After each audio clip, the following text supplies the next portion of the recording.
Hey everybody, it's time for another real life superhero review. And this time, this is another sports combat rock and roll real life superhero costume. Not review, but intro. Intro, not review, but intro. This is time for another real life superhero intro. And this is another sports combat rock and roll intro. This is the same costume, only with two different themes. Actually, one of them is the same, the other is different, though. Yeah,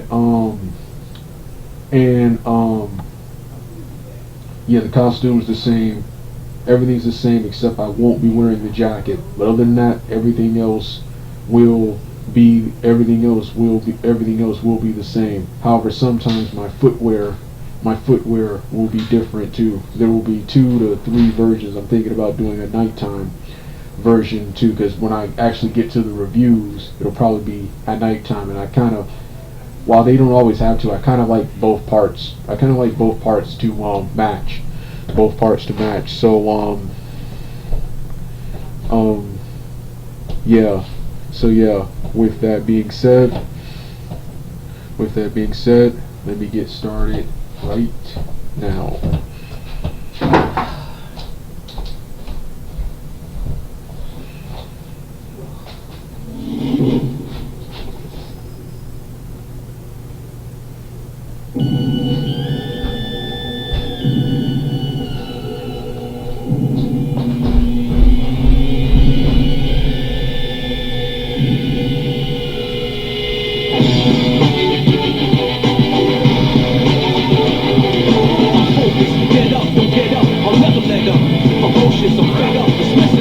You're hopeless, I'm trash and efficient. Listen, you want to crash on tradition? On one condition, forget the best in the century. Talk about the best of all time, you better mention me.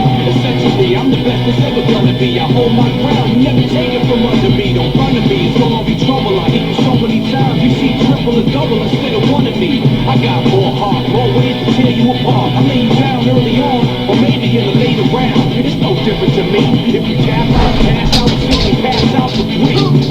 Cause you face down, really, barely alive, cause I'm an animal inside, hear me?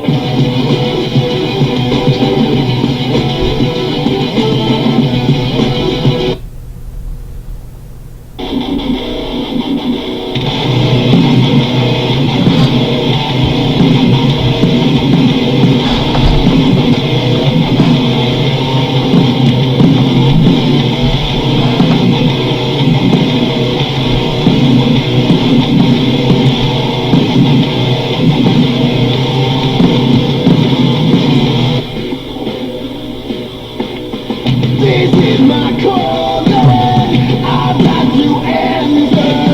This ain't a line that I can transfer. I want it more now, more than ever. This is my moment, it's now or it's never. This is more than a dream.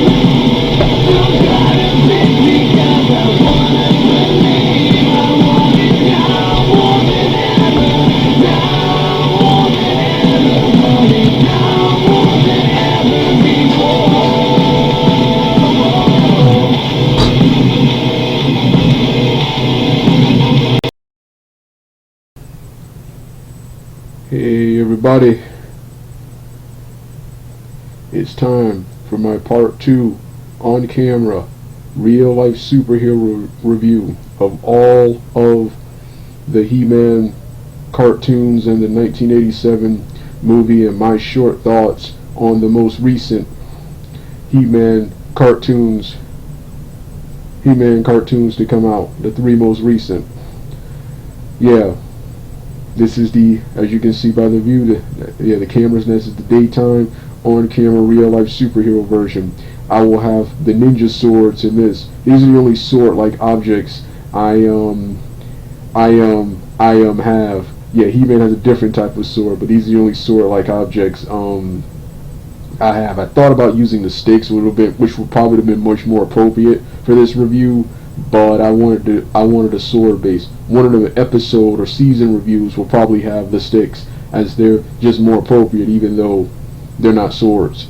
So yeah, the new Adventures of He-Man. Once again, the best one. Even though the profile pic, even though the thumbtail will be 2002 series, the 90s series, which I consider the best, that will play in the background. Episode 1, A New Beginning. Yeah. This is the new style versus the narrations versions, because they narrate. I just don't feel like finding a bunch of pictures. So with that being said, let me start the video and make my grand entrance on camera.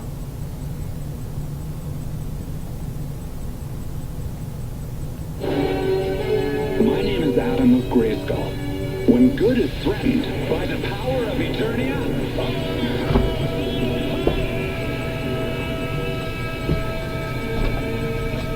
and also, as you can see, this is one of the first videos I was summoned to the future by where I will the debut mankind to defend them in their hour where I of will need. debut the box armor, the food box armor, because armor and boxes are my favorite type of clothes, powers, and weapons, because you get multiple in one. Found new allies to help him in his I wear these on patrol and in videos. Now, I have knee pads. I have much better knee pads, but I'm just around here. I'll talk about that in another video. So yeah, going back to He-Man 2002. So yeah, the He-Man television series. So yeah, like I said in part 1, I first got into He-Man in the early 2000s with the 2002 series, and when I saw this series for the first time, this was a completely brand new franchise. Now I immediately made comparisons to Star Wars, Thundercats, and King Arthur and the Round Table, which is what this reminded me of. Oh yeah, King Arthur, the Avengers, and the Justice League, the Super Friends cartoons, is what this cartoon reminded me of. I also saw elements of Thundar the Barbarian. Thundercats and Thundar the Barbarian were my sword and sorcery based shows. So I immediately became a fan of this series. And I immediately became a fan of this franchise. My uncle told me that this franchise was not new. This was based upon another big time 80s franchise. And then that's when I discovered, in the mid to late 2000s, I discovered and watched for the first time the 80s and the 90s He-Man. 80s and 90s He-Man cartoons, and I finally finished them in 2011 and 12, where I gained a brand new appreciation for them, especially the 80s version. You know, you've seen all the memes, all the gay jokes and gay innuendos associated with this cartoon. I always watch those, just like with Double Dragon, Street Fighter, and Mortal Kombat. I always watch those memes, those innuendos before actually viewing this cartoon. While this cartoon is definitely not that great by today's standard, it has a lot of reused dated animation and laughingly bad and bland voice acting. It is, however, entertaining. Its strongest part comes with the writing. Lots of popular writers got their start with this cartoon. You have the legendary writers like the late Larry DeTillo, Bruce Timm, Paul Dini, and even the legendary, and even several Babylon 5 writers were featured here. So there's lots of popular comic book and television writers were featured in this cartoon right here. Got their start in this He-Man and the Masters of the Universe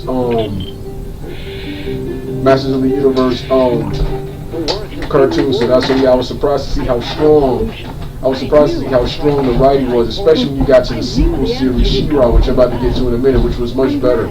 This series, He-Man, is much more exciting. My favorites in this show were He-Man, Prince Adam himself, Man-at-Arms, Teela, Oracle, Mechanic, Stratos, Buzz-Off, Zodak, who appeared in one episode, Zodak, and what was the other episode? What was the other character?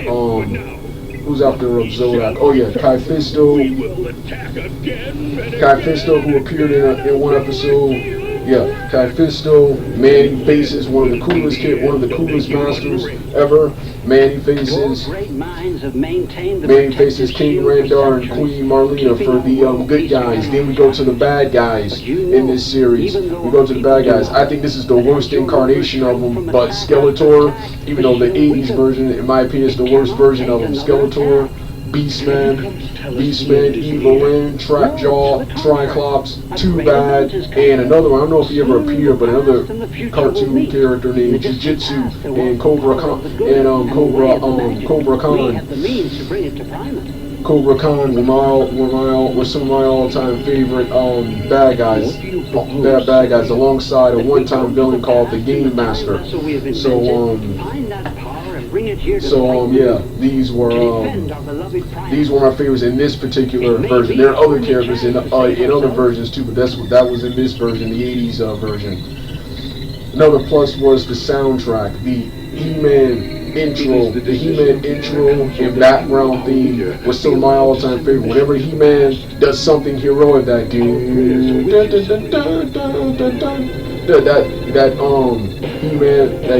music that He-Man Masters of the Universe music starts playing, and this has the most memorable music of the two. I still think the 90s has the best, but the ones here is the most memorable.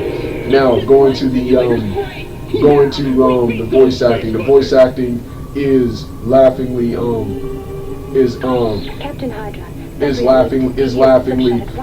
bad. It starts off laughingly bad. The voices, despite the outward and the cartoonish appearance of all the characters, the voice actors kind of, especially for the heroes, are kind of normal, tame. They talk like adults, despite the fact the show is like for kids. But then you got the villains who are over the top and cartoonish, and it's just laughingly bad. But yeah, lots of great voice actors here, like John Irwin, who voices Prince Adam, the late Lou Scheimer, who was the creator and also voices numerous characters in this show, such as He-Man and many more. Alan Oberheimer, he voices Skeletor. His voice is iconic. However, I like Skeletor, but I hate this incarnation of him. But yeah, I don't like 80s bad guys. I don't like bad guys who whine and complain and lose all the time and get nothing done. Yeah. Then you got will be quite enough. The time of the great event. This cartoon is about Now let's get to the storyline. This cartoon is similar to Shazam and Thor, where a regular man and Prince Adam takes his sword provided by the sorceress and transforms into He-Man, the most powerful man in the world, and him and the other masters of the universe defend Castle Grayskull and Eternia from the evil forces of Skeletor and the Masters of Evil, who are all in bed to conquer Eternia, and invade Castle Grayskull and steal the sorcerer's power for themselves. They sometimes deal with other villains I mentioned, like the Game Master and various other characters associated with the He-Man toy line in this television series, who are not part of the toy line but a part of this series appear. I like almost all the episodes I've seen, with my favorite and best, the supreme best being the first ones, the Diamond Rays of Disappearance episodes, the Trapjaw Eternium episode, the iconic Arena episode, which features some of the best action you would ever see in a He-Man cartoon, and what was that other episode? Oh yeah, the Mystery of Manny Faces. His debut episode of how he, who was originally evil, became a good guy. Yeah, I thought these were the greatest episodes of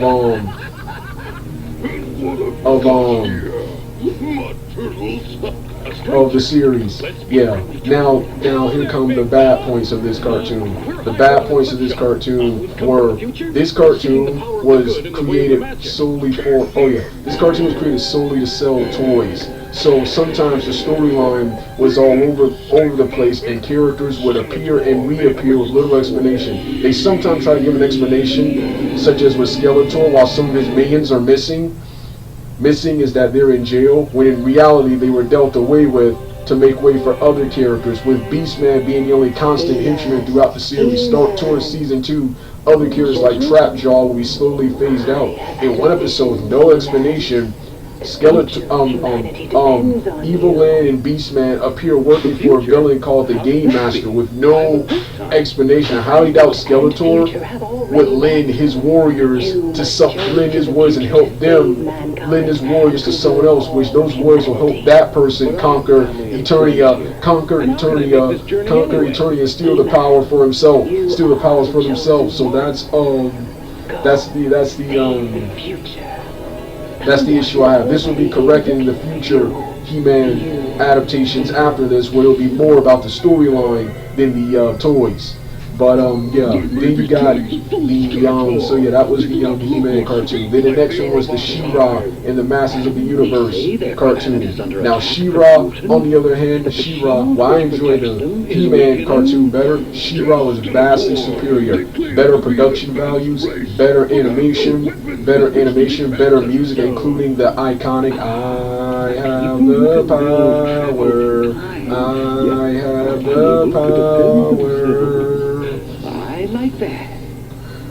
Power theme song. Yeah, this and much more action, much more what's his name? I forgot to mention this in the first one. The first He-Man cartoon was a sci-fi comedy adventure with fantasy and superhero undertones for kids. And this cartoon retains that, except this cartoon is a little bit more action oriented and has a much more complex plot. With He-Man and Prince Adora, who would later become She-Ra, being separated. Prince Adam and Adora being separated at birth. When Hordak and Skeletor, who was then part of the Horde, come in and steal Princess Adora and take her back to the realm of Hytheria. I think that's his name. Of Hytheria, something like that. Hytheria, something like that. And raises her to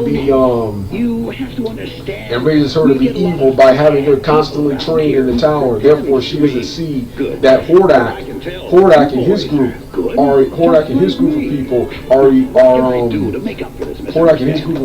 robots are evil. However, He-Man is tasked by the sorceress to go to this realm to find Prince Adora, and give this special sword to her. He-Man first gets into a fight, but later learns Prince Adora is the person he's looking for and convinces her to go out and see for herself, see how evil what is. Prince Adora sees that her people are evil, so Hordak has his female minion sorcerer put another spell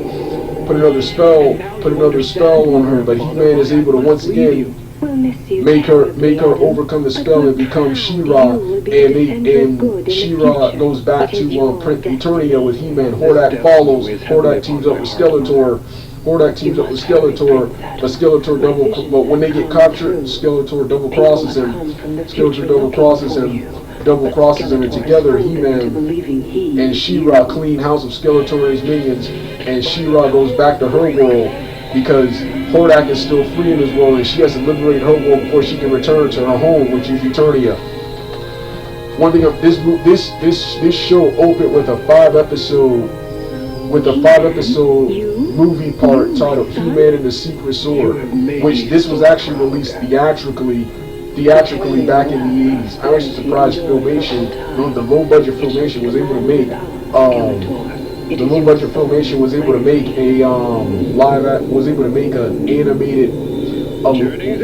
an animated Disney style of movie, and the rest of the series follows the events of this movie, which features She-Ra leading a rebellion against Hordak Prime. Like I said, the storyline here is much more bigger than what's going on. Hordak and his crew are much better bad guys than Skeletor and his crew. And He-Man and Skeletor them also appear in this series, so this was a sequel spin-off. So yeah, by 1987, the Filmation will be preparing to close its doors due to bankruptcy, and He-Man and the Masters of the Universe, the popularity of that franchise was starting to wane, especially with newer franchises like Thundercats, G.I. Joe, and Transformers taking over. One of the last things based upon He-Man release until 1990 was the Dolph Lundgren, Frank Langelica canon film, The Masters of the Universe 1987 canon movie, which has a huge cult following today, but it was ripped apart by critics and fans who dubbed it Star Wars of the 80s. Back in the 80s, I thought this film was the greatest ever. And back in the 80s and even into the 90s and 2000s when I saw it, I thought this was the greatest movie ever. Now I just think the film is okay. It's still entertaining. It's still as entertaining as it was in the 80s and when I saw it as a kid, but it's definitely been surpassed by all the modern films. But here's why I'm impressed with this film. I'm impressed that back in the 80s, they were even talking about and even made a He-Man movie. Because you've seen how big budgeted the He-Man and the She-Ra cartoons are. Think of how much money that would cost to recreate all of that in live action. But they managed to do it, and I love their strategy. They did it work, and I love their marketing strategy. They knew they didn't have the budget or the money to perfectly recreate it, so they had half of it take place in Eternia and the rest take place on Earth, which is not totally far from the source material. They did mention in many episodes that isn't the mother, Queen of Marlena, isn't she actually from Earth? In Eternia, that's a separate planet, so Earth does exist in that world, it's just on a different planet. That, and then the characters. They had some of the core characters: He-Man, Teela, Man-at-Arms, a stand-in for Orko and Gwildor, and for the bad guys, Beastman, Evil Lyn, and Skeletor himself. They had some of the core characters. They introduced other characters so they could kill off these characters. They can kill off these characters in these sequels when they got more money. They can bring in more familiar.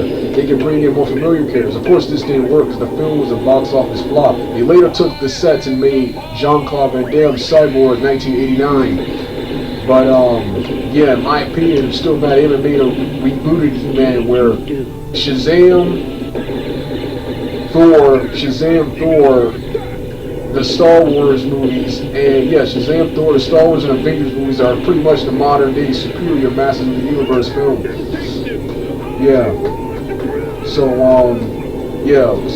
1987 film, man. Dolph Lundgren and Frank Langelica, I consider this to be some of their best roles. Not their best movie, but this is one of Dolph Lundgren's best roles. He fits the look and bill of He-Man and Frank Langelica. He's not my number one favorite, but I think his Skeletor is way better than the one from the cartoon. And another thing this doesn't get credit for. This actually does follow the source material, just not the cartoon source material. Before the cartoon, He-Man and Prince Adam were one person. Well, basically, one person. He-Man was a wandering warrior barbarian. In the original mini comics that associated with your action figures, He-Man was a wandering warrior who leading a rebellion against Skeletor. That's what you saw in this movie right here. And the concept of He-Man defending, He-Man having a secret identity in Prince Adam, that was established with the Marvel and DC comics that preceded this cartoon, and of course based obviously on Thor and Shazam. So that was He-Man 1980. That was He-Man 1987. Then now we get the best. My opinion, the best in the franchise, the 1990 version, which was created by a different studio. Despite being created by a different studio, this is actually, I keep forgetting, this is a sequel and a follow-up to the She-Ra in 1983 He-Man show. Several characters from that appear here, redesigned and as continuations of their previous selves. Now, Prince Adam and He-Man are basically one person now. The only difference between the two is He-Man has power, Prince Adam does not. But Prince Adam is now wise, just like He-Man. He reveals his identity to his parents before he is transported to the future. Before he is Skeletor transported to the future to liberate the people from Primus, from Flog and Mutants. Hydra and Flipshot are sent back in the past by Master Siberian. I think that's his name, Master Siberian, to retrieve He-Man. They run into Skeletor, his group first, and Skeletor convinces them that he's good and He-Man is evil. They do battle. Hydra and Flipshot, actually, to be sure, they bring both of them to the present. They do battle. They see that He-Man has the power and he's the first to good. He drives off Skeletor and his minions, and from there on it's He-Man and the Galactic Force, Hydra and Flipshot, Mara, and many more defending Primus from Flog Skeletor and Flog's evil mutants. When the season finales, the mutants betray Skeletor and join the joint form of peace treaty with the good guys, and He-Man and Galactic Guardians. He-Man and the Galactic Guardians drive back Skeletor's invasion. Yes, this Skeletor gets criticized for being different, but this Skeletor did something the original Skeletor didn't do. This Skeletor conquered Primus and actually ruled it for a while, but He-Man ended his reign of terror by stranding him and his minion in space.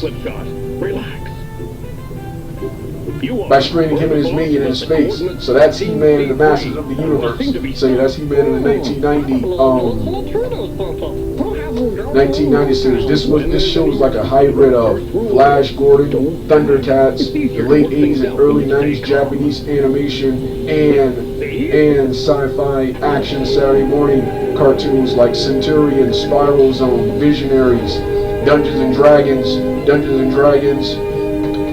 Gotar and the Golden Lance, and many more,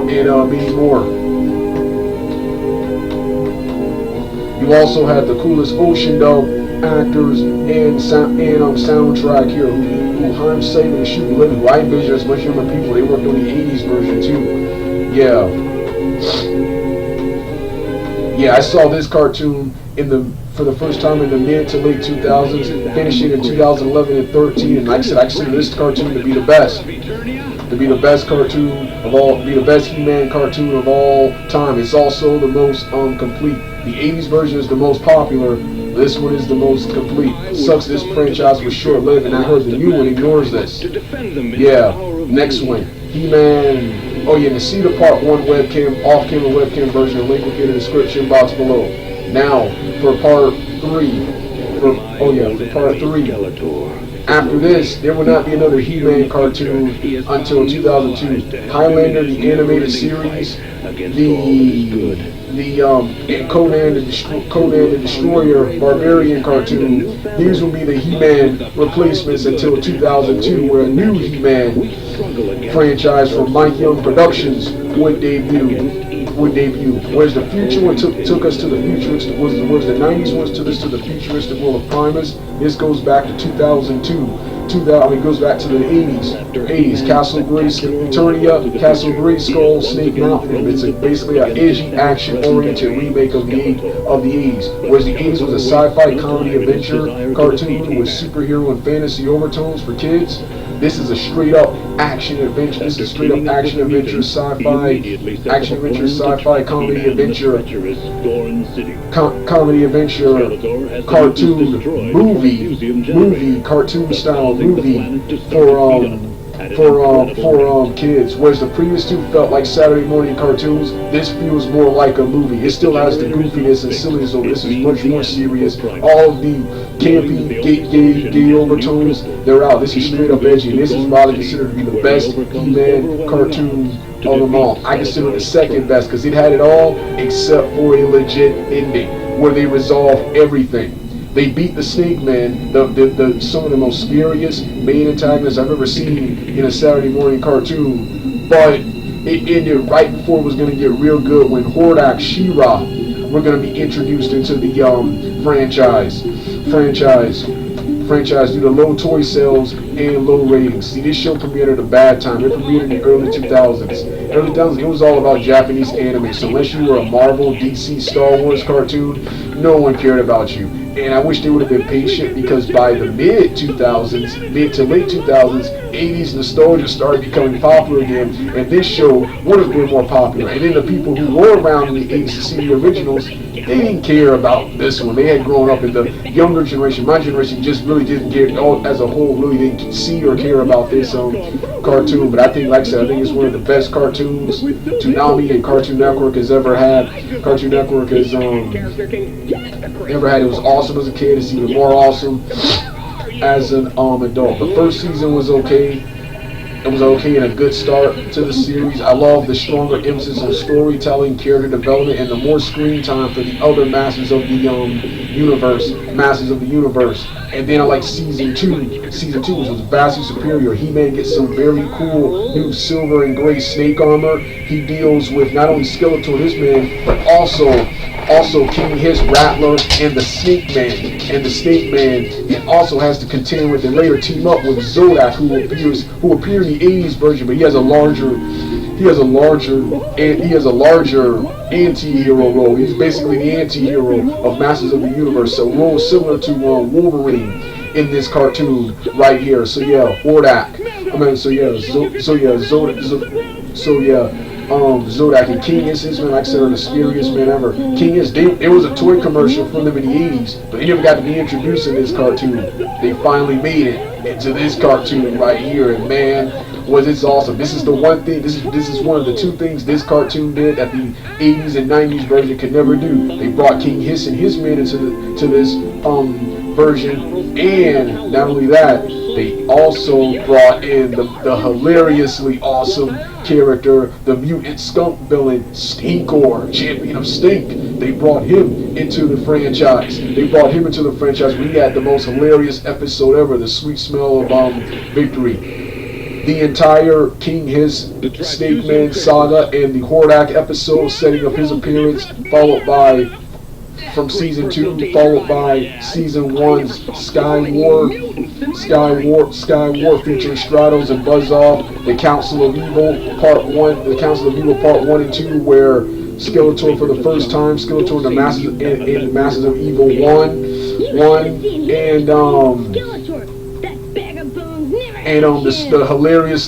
the hilariously awesome episode, The Sweet Smell of Victory, debuting Odafist, who gets mutated into a mutant skunk with a bad odor and becomes Stinkor, champion of Stink, and becomes the most useful weapon against the Masters of the Universe, using his skunk gas to stink up to choke, suffocate, and stink up the place.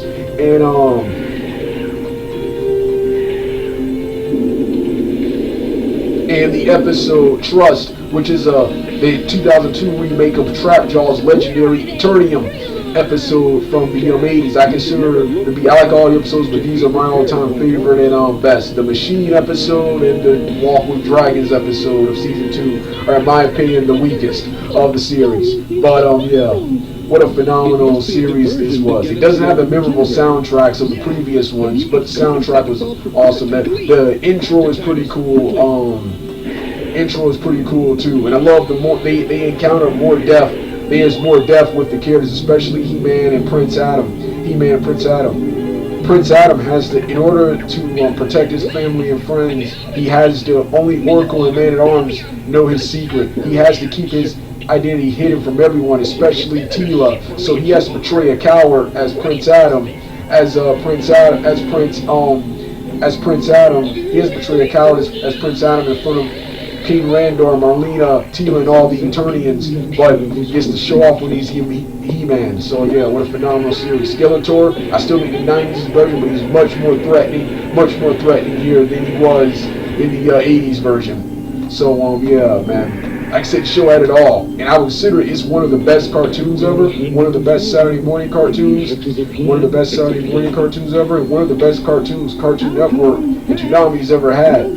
However, I don't consider it the best He-Man cartoon because it lacks an ending. There are 2 remakes, but I wanted a continuation of this in the 90s series.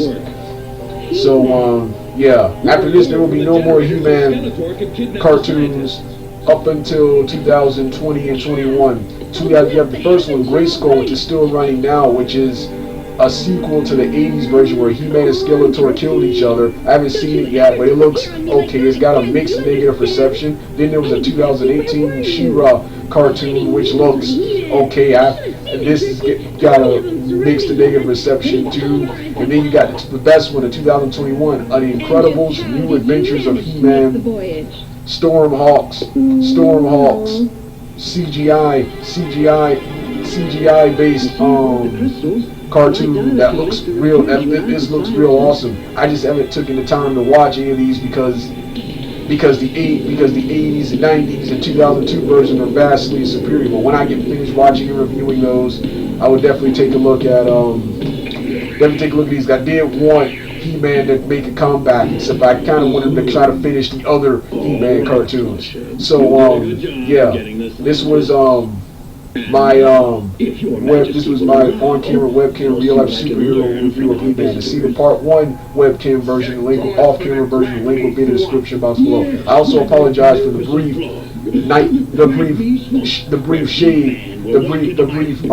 darkened shade you saw in this video. Yeah, this is one of these I hate about being this house so close to the window. But yeah. With that being said, I'm finished for now. You don't want to hear the rest of the music, turn the video off right now. And like I said, this was the introductory to the season reviews. The season reviews which are coming next, the season reviews and the post-episode review reaction of each series. So with that being said, you will hear the rest of the music, turn the video off right now. Tell me everything. I want to know how the shield opens, if there will be more holes in it, and...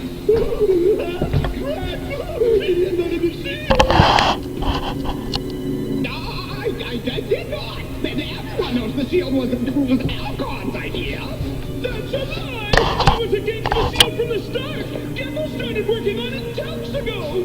How can you say that? You've always claimed you invented the shield! Did not! Did you? Did not! Did you? This isn't getting me anywhere. It's one thing for them to be afraid, but this is driving me crazy! Enough! The game is over. We arrive soon at the Quagmire Swamp. The Quagmire Swamp? A lovely little spot on the Ibria. I'm sure you'll all enjoy your stay, short though it shall be. You see, I have plans for all of you. You'll be my mates for He-Man.